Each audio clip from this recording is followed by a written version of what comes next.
Hello, and welcome to another update video on FET. I'm here on the Fetch.AI weekly chart, and just to show you here the idea that we could still be in a C-wave rally to the upside, which, however, is kind of lacking at the moment, some upside momentum. For now, the price could still be working on this C-wave, which should get to $6.20.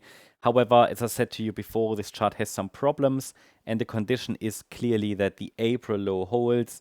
That low was formed, is it the March low? No, it's the April low, which formed here around 35 cents. So any break below opens the door to a deeper correction as per the orange scenario, in which case then we would focus on the support zone between 14 cents and 2 cents. Yes, you heard correctly. The risk is high once we break below the April low.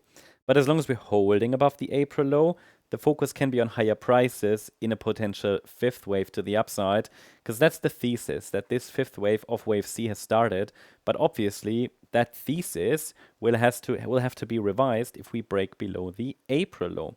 And to be honest, there are other signals. There will be earlier signals that we can get from breaks of Fibonacci support, which you can see on the smaller time frames. Let's go here to the daily chart, because here what you can see is the area between 43.2 and 58 cents. This is really the support zone. So regardless of the microstructure that I'm tracking here, the idea is that we are likely working on this A wave to the upside to keep the local uptrend, which started in April, intact. The market should hold above 43.2 cents. Now, someone said in the comments something like yesterday or so that there should be a strong case for the price to move towards 51 cents or so. And I agree, this is the support zone. It was tested already once. The price could easily get there again. I'm tracking here two pathways. One in which we're tracking a triangle pattern as shown in white. So A wave up, in wave A, then this would be a triangle B wave. Triangles are unreliable because they are not directional patterns, so it's simply sideways consolidation, and they are weak, okay? But if we get a break above these signal lines at 89 cents and then $1, we should be on our way to $1.50. However, again, the support zone is really what matters, so it doesn't really matter so much whether this is a triangle or not. Really, from a daily chart perspective, what matters is that we are holding above the 43.2 cent level.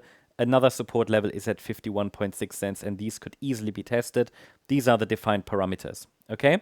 So let us take a look now at the short-term chart for FET, and here I'm currently tracking on the very small time frame the potential triangle pattern. I just showed you that.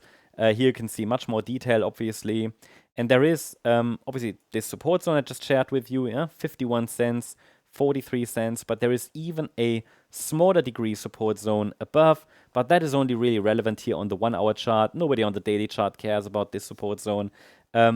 If it breaks, so if we start to break below 63.4 cents and then also a break below 61.9 cents, that would, in my view, be our confirmation that the market is planning to test this lower support zone and possibly even reach 51 cents next.